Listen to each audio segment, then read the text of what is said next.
Official.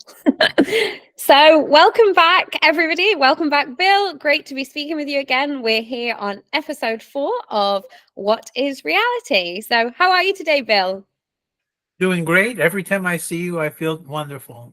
Oh, bless you. I'm super excited to be having our next conversation and our next episode. So we've put 3 out now, and this is number 4.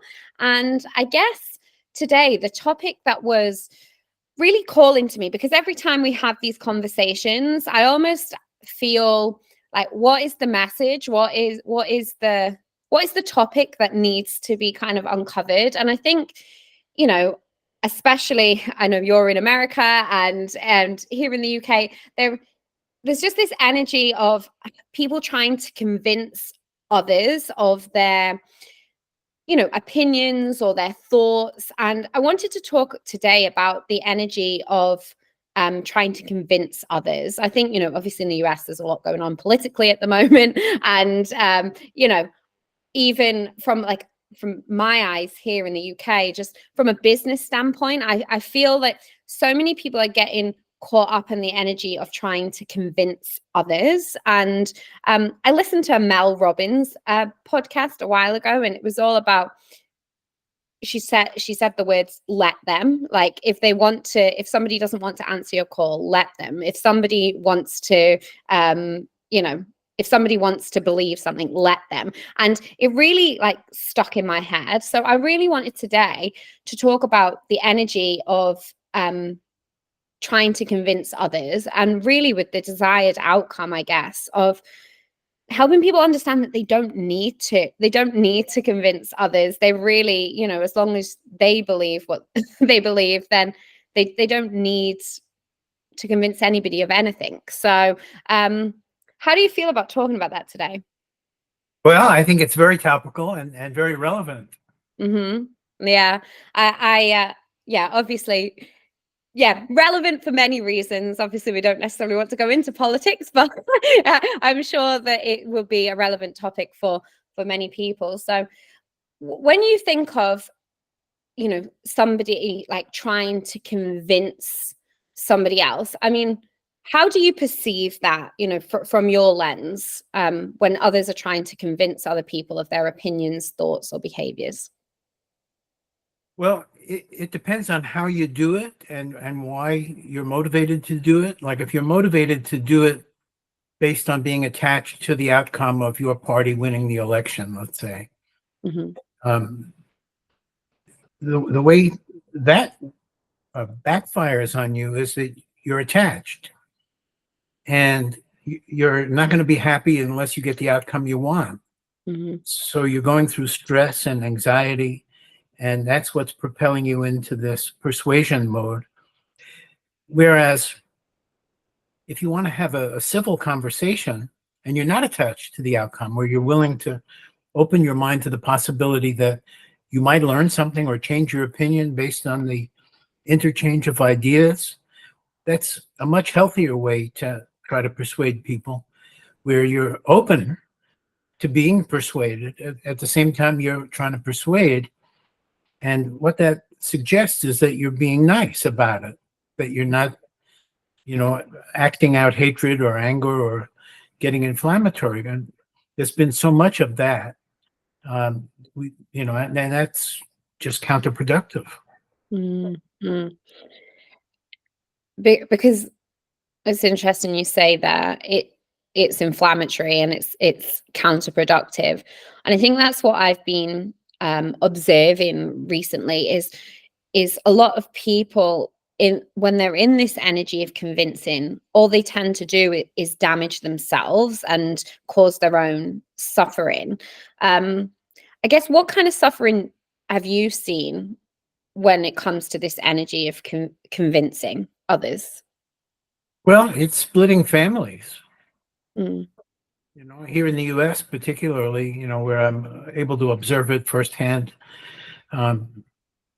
families have different opinions about whether it should be Biden or Trump, or it should be Democrats or Republicans, whoever the names are, whoever runs, and they want to win it. And they're afraid of what the consequences will be if they don't win it. Mm. Either the U.S. will lose democracy and freedom and become a totalitarian state, or the fear that Biden's too old and he won't be strong enough on the world stage, and we won't be strong enough on the world stage. Whatever you want to get worried about, it's lowering your own resistance to diseases. It's not good for the immune system to be attached and stressed out and anxious. But it's a good time to learn how to be open-minded, to remove the restrictions and to say, well, maybe it isn't as black and white as all that. Maybe there's more underlying common ground than I'm realizing. Maybe this whole thing, has been, years ago, they used to have this term yellow journalism, meaning that bad news sells newspapers, and fighting and anger and venomous interchanges are all good for getting more circulation for your newspaper. That's going back 100 years, but it's still there today. Whether it's social media or TV news or internet news or whatever, it still sells papers, gets people visceral. I mean, even the attention algorithms that the big platforms use, Meta and Google and so on, they've detected that negativity gets more attention than positivity. And it wasn't a conscious decision by any executive to get more negative. The algorithm does itself. That's the whole point. The algorithm is automated, and so it encourages this negativity. So here we have, they're calling it identity politics. And the identity politics, the strength of it is the sense of belonging to something. And the weakness is it moves you away from thinking about political issues that could actually be solved rationally. And it's all about culture wars, which can't be solved rationally. Culture is an aesthetic preference. And so it doesn't succumb to reasoning, it succumbs to whatever feels good to you. But if you open your mind enough, you could even get over that. You're used to feeling good about certain things and feeling bad about other things. You could actually change that by an act of will in your own mind if you're focused enough, and reopen your mind to all possibilities, and not get involved in this us versus them dichotomania. It's all black or white. It isn't. It's all really shades of gray.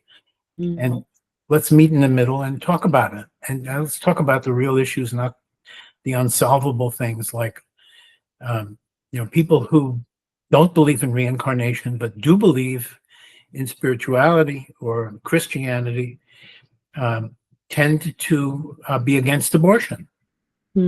That's because in their worldview, nobody's going to get a second chance if you abort them. You're tossing out a soul. On the other hand, if you did open your mind to the possibility of reincarnation, then you wouldn't care so much. You wouldn't have that really bad feeling about abortion. But you can't change people's aesthetics that easily. What you can do is you can get people to calm down and be willing to not hate each other just because they have differences of opinion. Yeah, I think what I heard really there is underlying it's to do with a sense of belonging, and that's the underlying driver. And I think you can distill this down into anything really. Like, it could be politics, as we've talked about, but it could be even as small as like somebody having an opinion about what you wear, or what job you do, or where you go on your holiday, or whatever. You could distill this down into so many different facets of life. And I guess hearing that underlying is this sense of belonging, how do you think, I mean, I I personally think like it's, human nature to want to, when you think of the Maslow hierarchy of needs, it's almost like a kind of human need, I guess, to belong. And I guess perhaps people want to belong to a certain group or a norm, and that's why it perhaps makes it difficult to step outside of that. But in terms of belonging, how can people tap into that feeling without it necessarily, or tap not into the feeling but the need, without seeking it outside of themselves? Well, you could look at it as kind of concentric circles. Mm, In a very tight circle, you could only belong to your family mm, and care about your family and not care about anybody except your family. Or it could be your local community, mm, or it could be the political party, or it could be the country. mhm, That's still belonging. Being an American is, or a Brit or a Scot, that's belonging. How about the human species? We all belong to the human species. How about that? What about all the species on planet Earth? mm, The planet. What about the solar system? What about the universe? We mhm, belong to all these different things. Why mm, put all the emphasis on parties or, whatever the current strife causing fighting and bitching is all about? Um, the other thing about this is the hierarchy of needs. You know that I've done some work on that. My mhm, company RMT has discovered there's actually 15. Maslow identified 5. Those were actually groupings. We mhm, actually, broke it down into the 15 components. Belonging is very low on the scale in terms of maturation. Like as a person grows up and becomes a true individual who thinks for themselves, mhm, you move up through these lower survival oriented motivations that are part of the package. They come with the body. Belonging is really for protection, mm, hiding in the herd, having mm, people on your side, people who are going to take your side in the case of you get attacked. You've got people to help defend you. So belonging is down in the early motivations that people have as kids, mm, and which last for a lifetime. But then other motivations start to come in, and they're ego motivations. mm, So there are things like prestige and wealth and things that you can lord over other people, mm, which we have a whole selection of them. Power is one of them. mm, Probably one of the most dangerous of the motivations in the ego mm, passage. And then you get to what Maslow called self-actualization. And mm, we've discovered that there are really 5 levels up there, starting with love and creativity and self-awareness and transcending oneself and feeling like a piece of the universe mm, and feeling the more spiritual feeling of connection to everybody and everything. So as you go through those motivations, the belonging doesn't go away, but it shrinks in importance to the extent that you become individuated and you're a true person thinking for yourself and you're acting from your real self, not that ego robot that mm, accumulates from unassimilated experiences as you're growing up and not paying attention to assimilating your experiences and understanding yourself better. Once mhm, you understand yourself better, you can take control of, what do I want to be motivated by? I want to be motivated by these things that make me feel good. mhm, And I get into the flow state when I'm motivated by those things. And then I'm doing good for other people too. I'm either creating a podcast that people can get something out of, or cooking a meal that people can love, or whatever it might be. Being more creative and being less stuck. Because mm. those lower motivations you get stuck in, it's kind of like quicksand. Definitely. It's even, I notice it just, just really simple things. It's like people get so bothered by what somebody else has done or what they're wearing or how how they've spoken. And this is why it's like really like calling me today to speak about it, because I feel like in every aspect, you know, it can range from the fact that, I don't know, somebody said something the wrong way, right the way up to, you know, everything that's going on in the US. You know, there's so many iterations of this. And what I'm hearing there is really belonging is underlying, but as you said, we can belong at a greater scale. Like, we belong as humans. We belong because we're here on earth. And it's interesting that you say, as you self-actualize, it's not that you don't have opinions. It's not that you know, it's like you and I talking now. Like, I'm sure we have our own opinions, but that doesn't go away. But the need to try and convince anybody, like, does. I mean, I guess I'm just reflecting about like TTM, and like I know what I'm trying to create, right? And like, that's enough. At the end of the day, I always say, you show people, don't tell them. And that releases the need to like prove anything or try and convince anybody that, you know, this is going to work or it's not going to work. Like,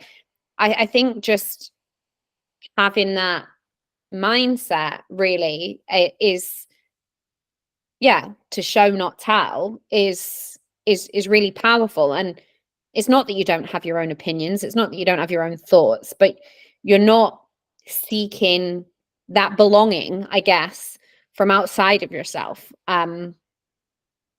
because it's within. You belong within. No man is an island. Famous Scots poet. Yeah. Say that again. Belong as an island. You belong as an island. Well, no man is an island. No man is an island.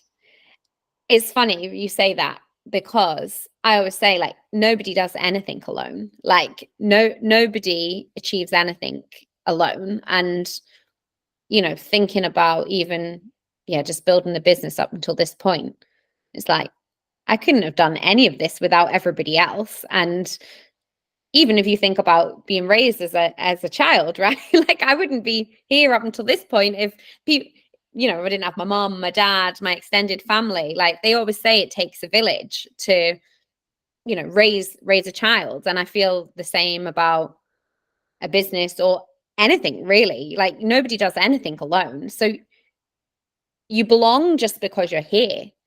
I guess, Exactly. yeah. It's like, stop yelling. You got the job. You belong. You're a member of the team. You're on the human race club. Mm-hmm. We're all in this together, and Mm-hmm. teams are fun. Mm-hmm. Teamwork is fun.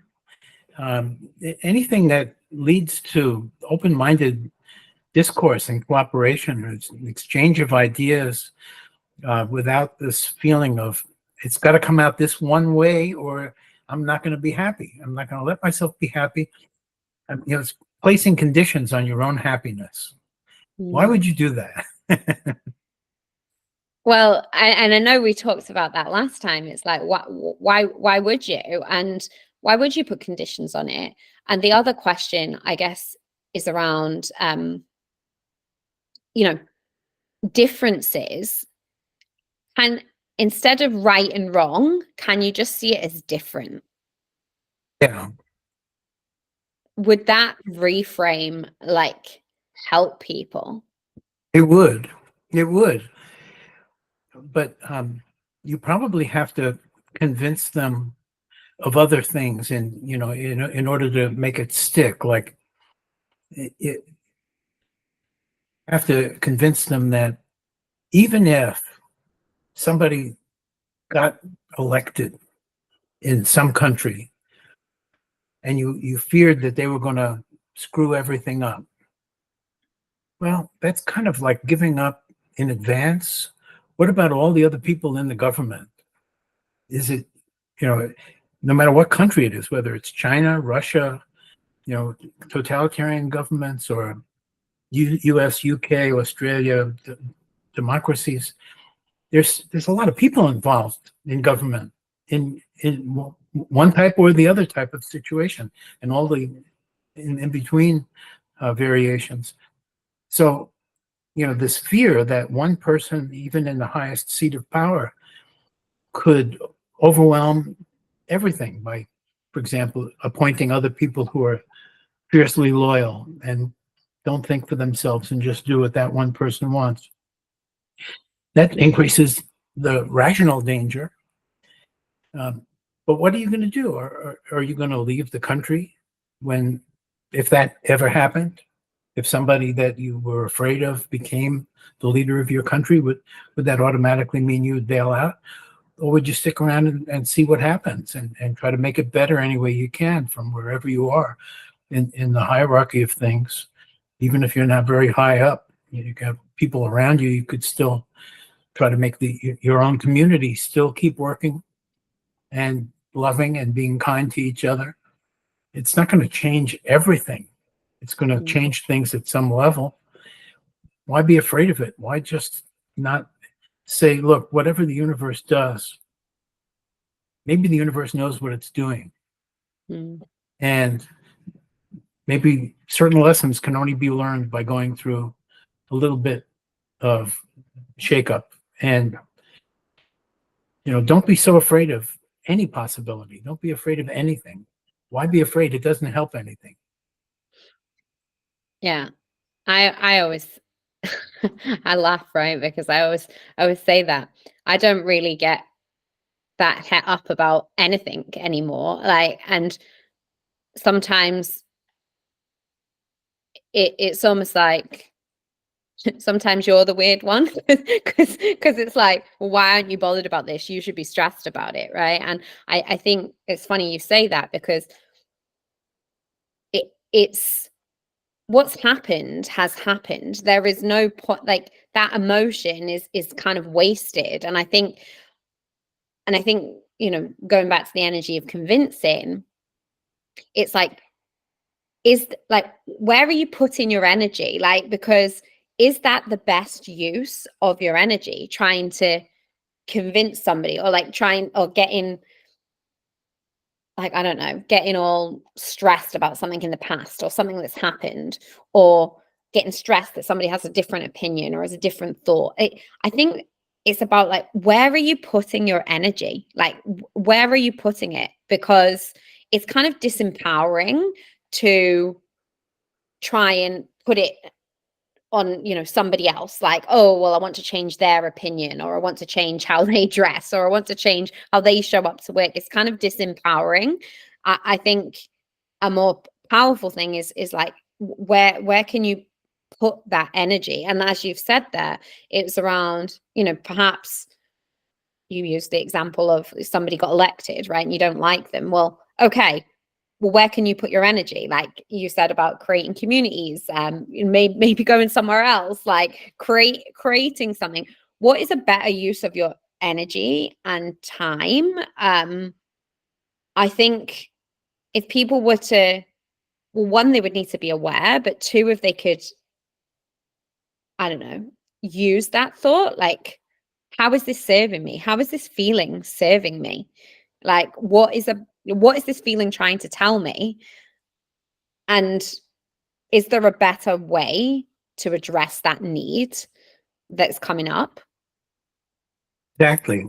So if somebody is paying attention to knowing themselves, then they're questioning their own last thought, saying, I know why I said that, because I've said that a million times, but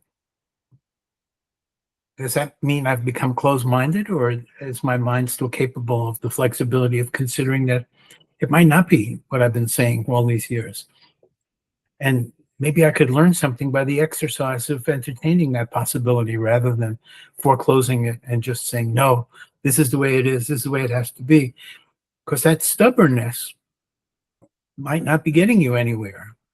And you might be frustrated. And if you're just going to stay in that rut of a robot, then you'll you'll keep yourself down. You'll keep yourself from reaching higher levels of consciousness.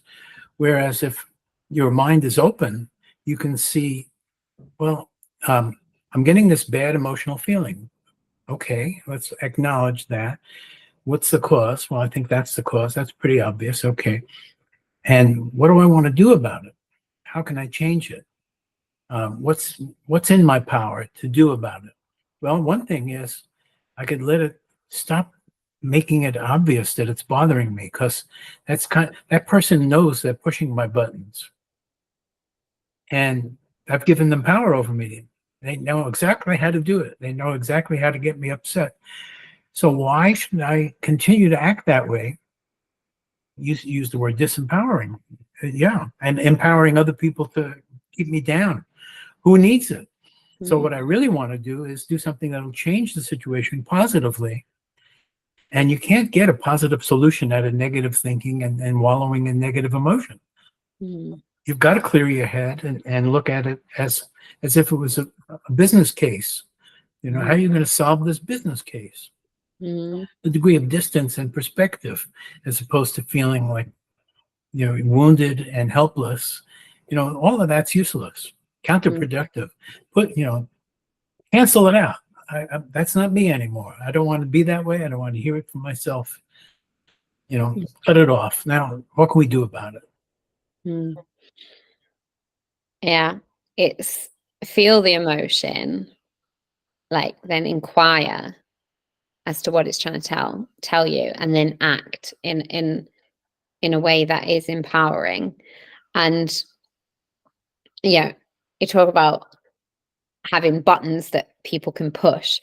I think I'm sure everybody at some point in their life, I know I have, is engaged in one of these kind of conversations where you're trying to convince somebody of something, and you just end up, you end up leaving like super frustrated, like really annoyed. You don't like the person very much. I mean, I'm thinking about my brothers, when I was a kid or whatever, trying to convince them of, like, we should play the game this way, or, and it could be at any end of the spectrum, if you like.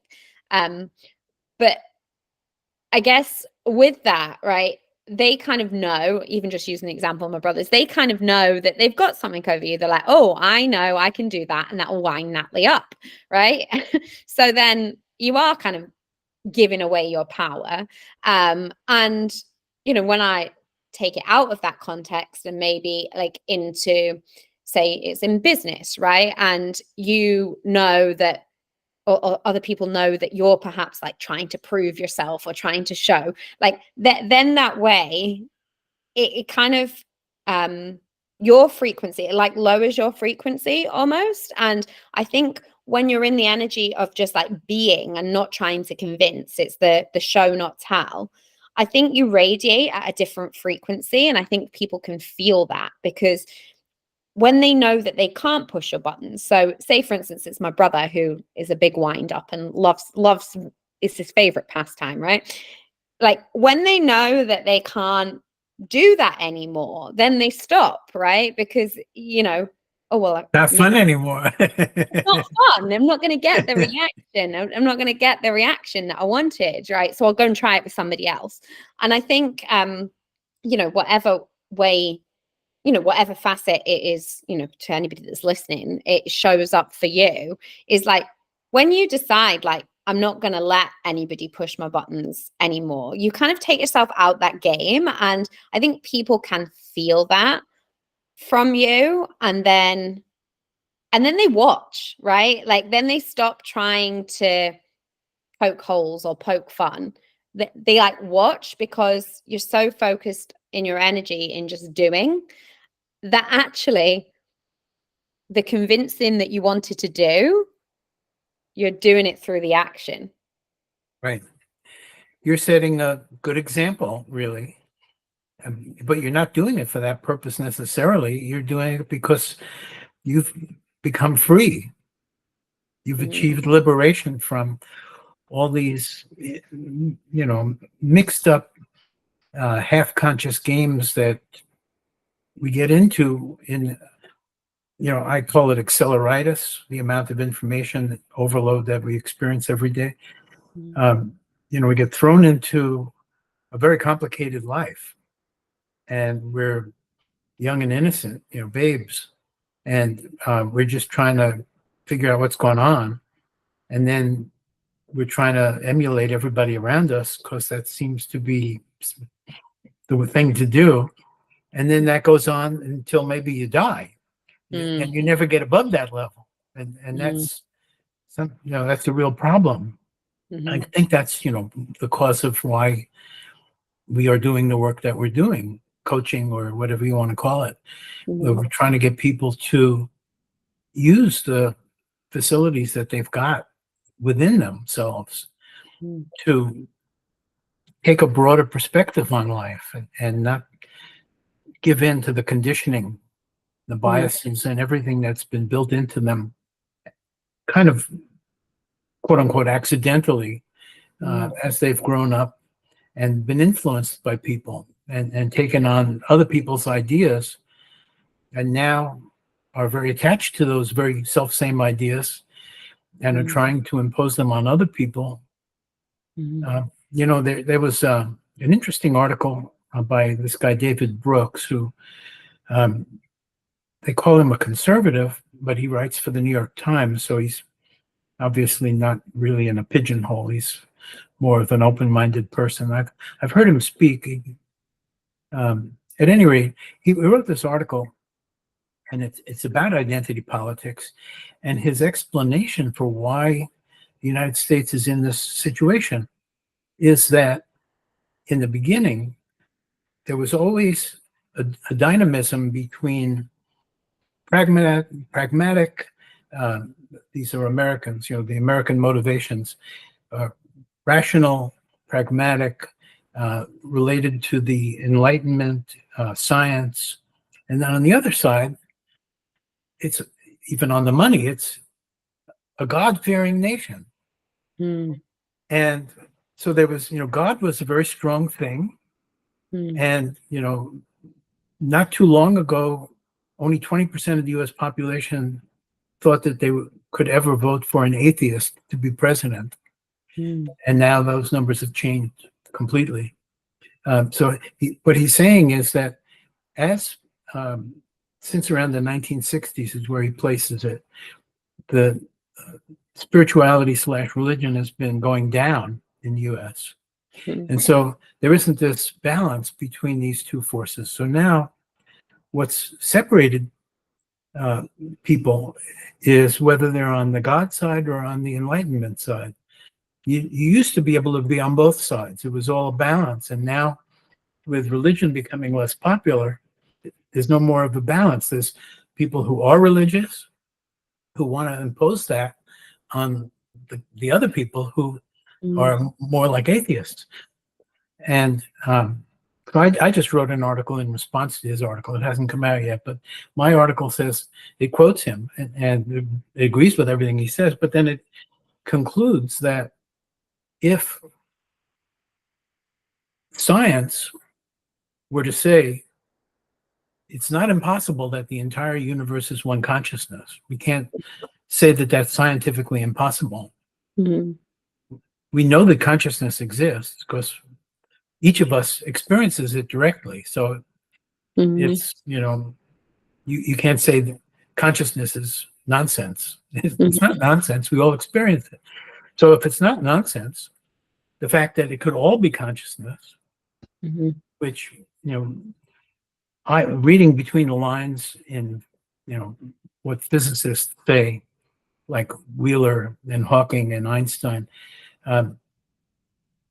it's very possible that that's what the universe is, one consciousness. And then you automatically get back a spiritual feeling about that.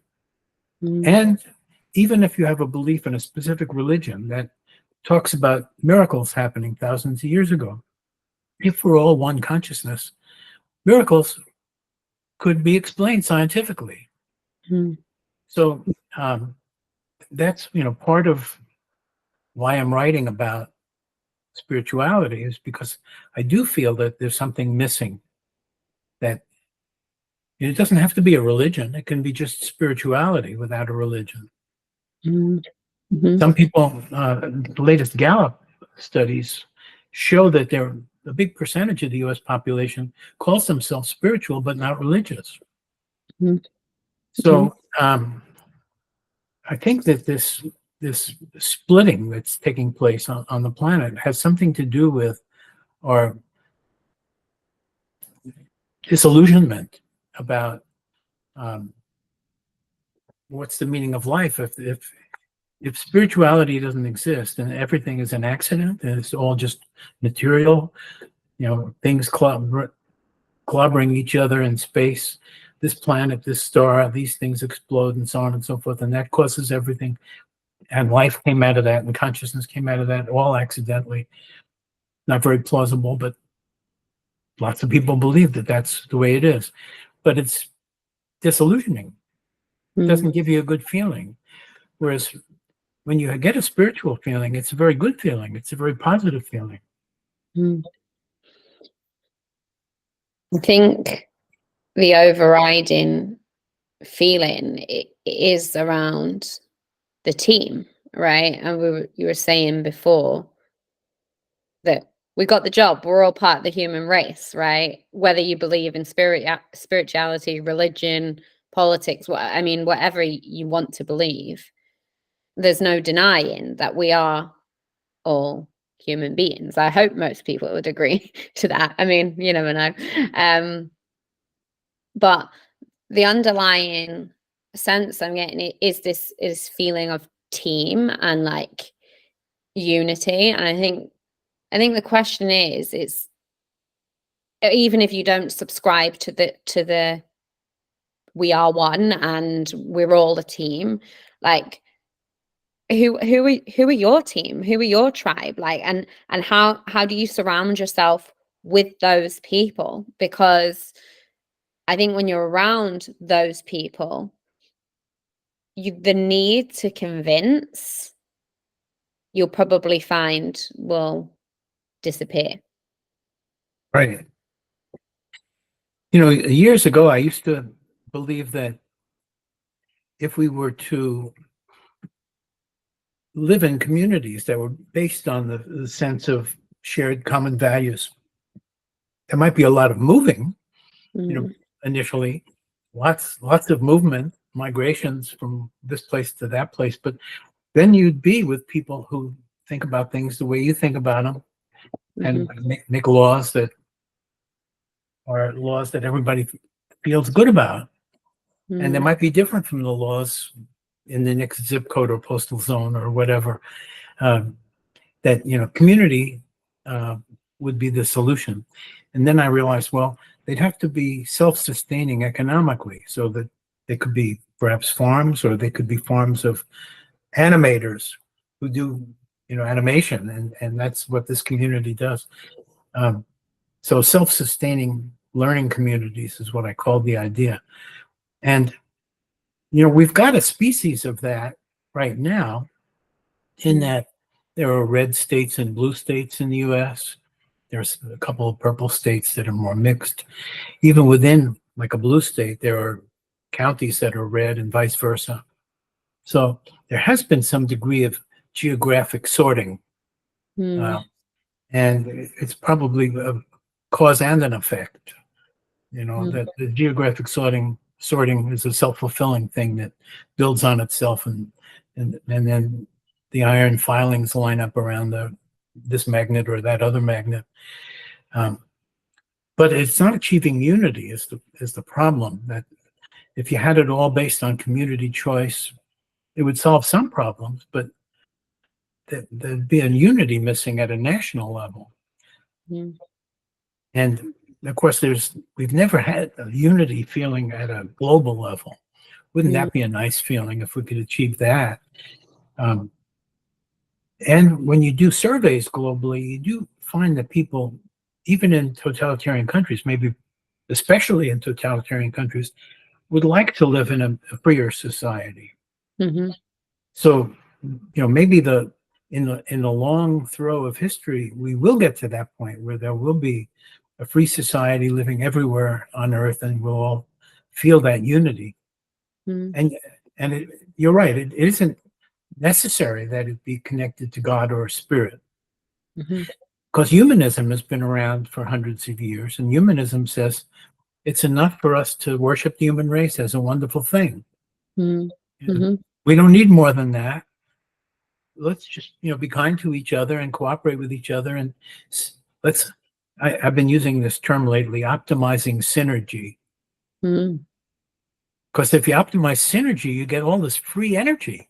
2 + 2 = 5. So you got something extra thrown in as a bonus. Mm. So why not try to go for synergy, maximize synergy? And certainly that's not what a divided identity politics, hatred-driven time in the American history is not about that. It's not about synergy. It's the opposite of synergy. It's about maximizing entropy. Mm. Turning things into having less power than they had in the previous time period. Mm. I think the question that I'm almost just preempting, right, that somebody listening would ask is like, how do I find my team, right? If they don't subscribe to we are one and we are one team, like, how do I find my team? And that could be any facet. Maybe you're, I don't know, maybe you're a new parent and you want to find your team of like, people that are going through that at the same time, or you're starting a business and you want to be around a team of people that are in that same environment, or I don't know, or maybe you're starting a new hobby and you want to, and you're really, I don't know, gung-ho about, I don't know, tennis or something like that. It's like finding your team. What advice would you share about finding your team, or finding the people you almost don't need to convince? Well, the social media could be used that way. Mm. They're not being used that way that much. But you can find associations of people doing similar work to what you're doing and reach out and see if you feel compatible with them. Mm. And you, on the other hand, you can think about all the people that you love and all the people that you haven't seen or talked to in a long time. Reach out to them, try to reestablish old ties. There's a lot of different ways for using energy in a positive way that's likely to pay back, Mm. as opposed to banging your head against a brick wall trying to convince somebody who you'll never convince because you've both taken hardened, extreme positions, Yeah. as opposed to keeping an open mind and being flexible. Mm. I think as well, when you were talking there, what popped up to me was around showing people who you are. If you show them who you are, those right people will find you. And I guess the question to ask people is like, how can you show people who you are rather than tell them? Yeah. Stuff you've created, you could share, recipes, some solution for some problem you have with a child or a pet or a house or a car, common problems that we all face, carburetor problem, whatever it might be. Mm. If you have a solution, if something worked for you, sharing it on social media. I mean, I used to, back in, in the previous century, I wrote these very, very optimistic articles about how interactive media were going to give us true democracy and Mm. bring us all closer together, and we would recognize, and everything would be good.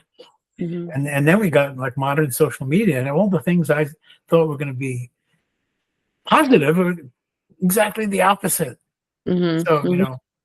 uh, so what do I do about it? Well, I could just grouse about it or try to be positive, try Mm-hmm. to show the positive way.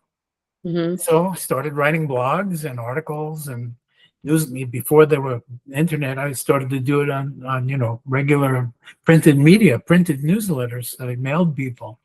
Mm-hmm. Uh, just trying to show my thoughts and hoping that it would touch somebody someplace in a helpful way. And it seems to be working. Mm-hmm. Mm-hmm. And that's why I'm not attached for us to go viral and reach everybody in the world. But I'd be very pleased if that happened, because I think it would be a good thing. I think it would make people feel better. When people discover, like, I got thousands of letters. Again, this is back in the previous century where people used to write physical letters. Mm-hmm. We've saved them all. We've got thousands of letters and postcards, and then, of course, now it comes in emails. But thousands of people who read Mind Magic said, wow, this really helped. So what does it mean? It means that they started to learn how to use their minds in a different way, a more constructive way, and how to control the destructive ways that we automatically use our minds. Mm-hmm. And people don't know that they can do that unless you tell them and show them how to do it. Mm-hmm. I think what's popping up for me is about adding value to others. Like, how can you add value to other people's lives? I mean, you said there about sharing, you shared like articles or blogs. And I think, how can you add value to other people's lives?